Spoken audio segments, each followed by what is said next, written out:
Assalamualaikum guys, lesson number 24, Clinical Psychology 401, Method of Improving Interpretation and Judgment। कि हम किस तरह से अपने इंटरप्रिटेशन की और जजमेंट को इम्प्रूव कर सकते हैं। कुछ ऐसे फैक्टर्स होते हैं जिनकी वजह से क्लिनिकल प्रेडिक्शन या फिर इंटरप्रिटेशन की जो वैलिडिटी है और एफिशिएंसी है वो रिड्यूस हो जाती है। इसके कुछ इफ़ेक्ट्स होते हैं और इन इफ़ेक्ट्स को रिड्यूस करने के लिए या इनके जो पॉजिटिव इफ़ेक्ट्स हैं उसको इम्प्रूव करने के लिए कुछ मेथड्स यूज़ किए जाते हैं, जैसे इंफॉर्मेशन प्रोसेसिंग। क्लिनिशियन जो है जब डाटा क्लाइंट से ले रहा होता है तो बहुत सारी डिटेल लेता है, तो क्लिनिशियन के अंदर ये सलाहियत होनी चाहिए कि वो इस डाटा को सिंप्लीफाई कर सके। नेक्स्ट है रीडिंग इन अ सिंड्रोम। कभी कभी क्लिनिशियन जो है वो ओवर इंटरप्रिटेशन कर देते हैं, तो उसके लिए ग्रैब ने कुछ पॉइंट्स दिए थे 1998 में कि वो किस तरह से क्लिनिशियन जो है जो एवेलुएट कर रहा है वो किस तरह से अपने क्लाइंट के स्ट्रेंथ को भी देखे। अब जब वो अपने क्लाइंट के स्ट्रेंथ को देखेगा तो फिर वो अपने मरीज़ को इम्पेयर्ड नहीं समझेगा या मेल एडजस्टेड का शिकार नहीं समझेगा। नेक्स्ट है वैलिडेशन एंड प्रोसेसिंग। कभी कभी क्लिनिशियन के पास इतना टाइम नहीं होता कि इतना लंबा रिकॉर्ड बना सके, तो उसको कुछ चेक पॉइंट्स बना लेनी चाहिए, कुछ ऐसी चेक लिस्ट बना लेनी चाहिए जिसके थ्रू वो अपने क्लिनिशियन के बिहेवियर को फौरी नोट करता जाए। वेग रिपोर्ट, कॉन्सेप्ट्स एंड क्राइटेरिया। कुछ फैक्टर्स क्राइटेरिया यूज़ नहीं करते, तो फिर अगर वो क्राइटेरिया जो हैं, कुछ क्लिनिशियन जो होते हैं क्राइटेरिया को यूज़ नहीं करते, जो क्राइटेरिया दिया गया होता है अगर उस क्राइटेरिया को यूज़ नहीं किया जाएगा तो रिज़ल्ट जो है वो दुरुस्त नहीं आएगा। The effect of the prediction. आपकी जो प्रेडिक्शन होती है, क्लिनिशियन की जो प्रेडिक्शन होती है उसके बहुत ज़्यादा इफेक्ट्स होते हैं। वो पॉजिटिव भी हो सकते हैं, नेगेटिव भी हो सकते हैं। ये क्लिनिशियन पे डिपेंड करता है कि वो किस तरह का इफेक्ट जो है वो देता है। Prediction to the unknown situation. Clinician interferences predictions are likely to be error when clinicians are not clear about the situation to which they are predicting। SVT एक चीज़ है जिसमें यानी अननोन की प्रेडिक्शन दे रहा होता है, ठीक है। अननोन सिचुएशन होती है और क्लाइंट जो होता है उसमें एक स्टोरी देनी होती है जिसकी वजह से वो एक हो सकता है कि वो एक अननोन सिचुएशन पे बता रहा है कि एक अननोन किस्म की जो है वो प्रेडिक्शन मिले। False prediction principles. In some instances, initiative predictions can lead clinician into the error because they ignore the logic of situational predictions। बहुत ज़्यादा जब बहुत ज़्यादा कॉन्फिडेंट होते हैं, जब मुख्तलिफ़ किस्म के टेस्ट इस्तेमाल कर रहे होते हैं। उसके बाद है the influence of the stereotype belief. Stereotype belief होते हैं, अगर क्लिनिशियन उनको फॉलो कर रहे हैं, उनको सोच रहे हैं, उनको देख रहे हैं, तो फिर डिफरेंट रिजल्ट्स आएंगे। Golding and Rohr found that certain clinicians believe that anal responses of the Rohr rash indicate the homosexuality। Next है कि why I do not attend the case conferences। ये मील ने कुछ दिए थे कि मैं क्यों इनको लाइक नहीं करता, ये कॉन्फ्रेंसेस जो हैं उसकी कुछ वजह बताई थी। सिक फालसी मीन्स गलती, यानी उनके पास the tendency to perceive people very unlike ourselves as being सिक।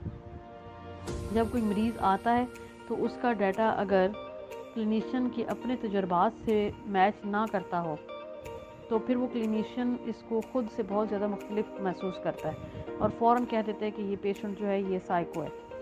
तो इसकी जो है जैसे फॉर एग्ज़ाम्पल समटाइम ऐसा होता है अगर कोई फ़ीमेल जो है वो हिजाब में आती है तो क्लिनिशियन के दिमाग में एक अगर स्टीरियोटाइप बना हुआ है कि ये फ़ीमेल अगर हिजाब में आएगी तो वो तो कंजर्वेटिव होगी या रिलीजियस होगी, तो फिर वो इस तरह की प्रेडिक्शन देगा क्योंकि उसके पहले से दिमाग में इस तरह की चीज़ें हैं। तो ये सिक फालसी है।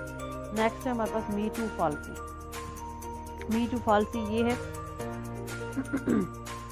कि क्लिनिशियन के अपने जो एक्सपीरियंस होते हैं उनको जनरलाइज करता है।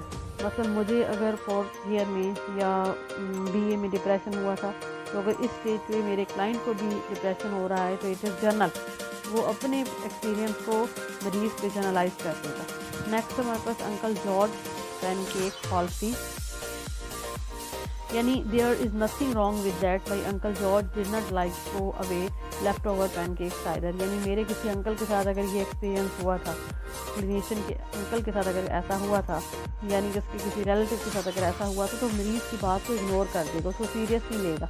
मरीज़ अगर ये कहे मल्टीपल निपोलियन फाल्सी, अगर मरीज़ ये कहे कि मैं निपोलियन हूँ या कोई सुपीरियर पर्सनैलिटी हूँ, तो इस चीज़ को भी वो हो सकता है कि एक डिल्यूजन ले, उसको इसको इग्नोर कर दे। Understanding it met is normal fallacy. अगर हमें बिहेवियर समझ आ जाता है, समटाइम क्लिनिशियन ऐसे होते हैं, वो ये उनको ये लगता है कि अगर हमें पेशेंट का बिहेवियर समझ आ गया, तो वो ये समझते हैं कि अगर हमें बिहेवियर समझ आ गया तो अब मरीज़ जो है हमारा वो ठीक हो गया। इसके कुछ कंक्लूजन्स हैं। There are number of the recommendation to improve the reliability and validity of the clinical judgement. जैसे consider all the available information and do not ignore the inconsistent data, यानी कि तमाम अवेलेबल इंफॉर्मेशन को गौर से देखें और उसके जो मुतज़ाद पहलू हैं उसको इग्नोर ना करें। कंसीडर क्लाइंट्स और patient strength and set as well as pathology and dysfunction, अपने क्लाइंट की स्ट्रेंथ को भी देखें। Document all predictions, try to evaluate their accuracy and use the information as a feedback. तमाम प्रेडिक्शंस को, तमाम उनको डॉक्यूमेंटेशन को उनको आराम से तो उनको स्टॉप करें, ताकि जो इंफॉर्मेशन मिल रही है और उससे जो फीडबैक आएगा उस सारे को हम कोरिलेट कर सकें। Use the structure interview, structure rating scale, objective personality test and behavioural assessment method to gather data. Consider the client situation and environment before making prediction. Client की सिचुएशन को दिमाग में रखें, उसके माहौल को दिमाग में रखें प्रेडिक्शन लेने से पहले। इसके अलावा consider base rate and regression effects, उसके जो बेस रेट हैं और या रेग्रेशन के जो इफेक्ट्स हैं वो भी दिमाग में रखें। Do not let one level of the confidence influence prediction, be aware of and guard against the stereotype belief and illusory correlation. Next है हमारे पास द क्लिनिकल रिपोर्ट राइटिंग। उसके बाद प्रॉब करने के बाद हमने रिपोर्ट राइटिंग करनी होती है, यानी ये एक ऐसा तरीका है जिसमें क्लाइंट को मीनिंगफुल तरीके से कन्वे करना होता है कि हमने क्या देखा है, केसेस क्या हैं, इसे कैसे दूसरों को समझाना है, कैसे दूसरों को बताना है। तो इसमें जो सबसे इम्पॉर्टेंट चीज़ है, इसमें कुछ एक स्टैंडर्ड क्राइटेरिया है जिसको फॉलो करते हुए वो एक रिपोर्ट बनाते हैं। तो इसमें सबसे जो इम्पॉर्टेंट चीज़ आती है वो है कम्युनिकेशन, यानी वो किस तरह से उसके साथ बात कर रहा है। इसके जो पॉइंट्स उसने बताए हैं, जैसे आइडेंटिफाई द क्वेश्चन, यानी मेन वजह क्या है जिसकी वजह से उसको हॉस्पिटल में भेजा गया है, उन सारी चीज़ें उसमें आ जाएंगी। इसमें पेशेंट का नाम, sex, age, ethnicity, class, date of evaluation, referral condition आ जाएगा, इसको किसने रेफ़र किया है। उसके बाद रेफरल क्वेश्चन, यानी किस क्वेश्चन को एक्सप्लोर करना चाहते हैं, इसके किस बिहेवियर को हमने एक्सप्लोर करना है। देन थर्ड है असेसमेंट प्रोसीजर, इसमें वो चीज़ आ जाएगी। देन बैकग्राउंड है कि ये जो हमारा पेशेंट है ये किस बैकग्राउंड से बिलोंग करता है, इसमें रेफरल क्वेश्चन भी आ जाएंगे और प्रोबेबिलिटी भी आ जाएगी। Summary of the impression and finding. Then cognitive level आ जाएगा कि पेशेंट का इंटेलेक्चुअल एंड कॉग्निटिव फंक्शन कैसा है, उसकी इंटेलिजेंस क्या है, मेमोरी परसेप्शन क्या है। उसके बाद डिग्री यानी अमाउंट ऑफ इम्पेयरमेंट कितनी है, वो कितना इम्पेयर्ड है। प्रॉबेबल काज ऑफ इम्पेयरमेंट, उसकी इम्पेयर होने की वजह क्या है उसको प्रॉब्लम करेगा, उसकी जो अमूमन उसकी क्या वजह है। इफेक्टिव एंड मूड लेवल्स देखेगा, यानी mood effect all the present, ये इससे मूड माइल्ड है, मॉडरेट है या स्पेयर है। उसके बाद हमारे पास है कि interpersonal intrapersonal level, primary interpersonal and interpersonal conflict and their significance, interpersonal coping strategies, formulation of the personality. Diagnostic interpersonal level देखेगा, देन रिकमेंडेशंस यहाँ पे आ जाएंगे। इसके 7 इसने बताए हैं। और इसके बाद सबसे पहले हम इसको देखेंगे रेफरल सोर्सेज, यानी रेफरल क्वेश्चंस आ जाएंगे इसके अंदर।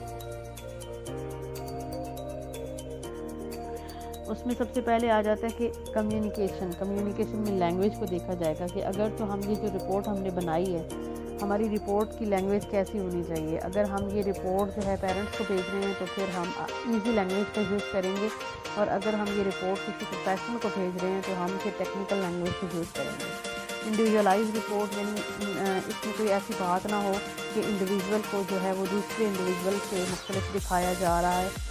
थर्ड में लेवल ऑफ डिटेल देखेंगे कि हमारा जो है इस डिटेल का सीक्वेंस क्या है, पहले हमने क्या बताया, फिर क्या बताया, फिर क्या बताया। क्योंकि ये सब चीज़ें इसमें अगर आपको मेरी वीडियो पसंद आई है तो इसको लाइक एंड शेयर करें और मेरे चैनल को सब्सक्राइब करें और बेल आइकन को प्रेस करें ताकि हर नई आने वाली वीडियो आप तक पहुंच सके।